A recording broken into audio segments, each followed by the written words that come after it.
Hey, just got off the phone with a client who's starting a holding company.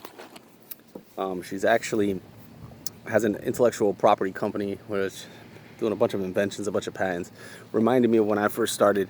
When I started Homescape LLC 2006, I would tell everybody it's a holding company. I'm gonna hold my real estate in one arm. I'm gonna hold my services arm. I'm gonna have a products arm where we sell products. And what I didn't realize back then was that if you just focus on one thing, everything else happens quicker. And so to my entrepreneurs out there that have a ton of ventures, right? We get bored easy. If you're an entrepreneur, you probably get bored easy. You're kind of a creative, you know? Keep the vision intact. Keep your long-term vision intact, but work on one thing at a time. When I first started, like I said, I started my company as a construction company, 2006. And I said, I'm gonna own a bunch of real estate. I'm gonna have a services arm. I was going to law school, and I'm gonna have a products arm because I was selling a bunch of stuff online. Anything I could get my hands on, really. Anything I could drop ship. Anything I could buy for $1 and sell for 10, I was trying to sell it. And everything ran half-assed, to be honest with you. And I didn't make any money anywhere. Everything was trickling in.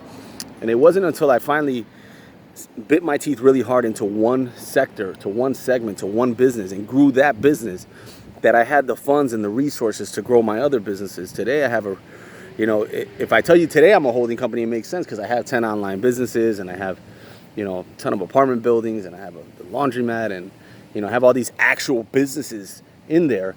But it only happened when I shut everything off and started going my consulting practice. And when I started doing that, the money that I got from that, I was able to push into other ventures.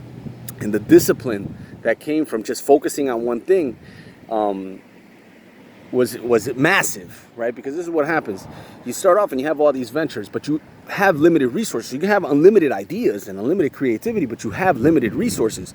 So when it comes down to marketing, right, or it comes time to, put together a budget for marketing or spend a time budget. There's a time budget, right, on how I'm going to spend time on X, Y, Z, or this project or that project. Now you got to split it all up. So you got to put, half of your budget over here and half of your budget over here and half of your time over here and half of your time over there. And guess what? You're going to get half a paycheck. You're not going to get the whole paycheck. So focus on one thing. Be great at that one thing. Conquer that one thing. Dominate that one thing. And then move on to the next thing. And trust me, it'll all come to fruition. I'm not saying don't dream big. Don't, decide to own multiple businesses, but sink your teeth into one. Hope you guys are great. My name is Nicky Coriano. Went to business school, went to law school. I help a bunch of startups grow their businesses. So if you need help, hit up my website, nicholascoriano.com, or give me a call, 203-685-0346. Be great, never quit.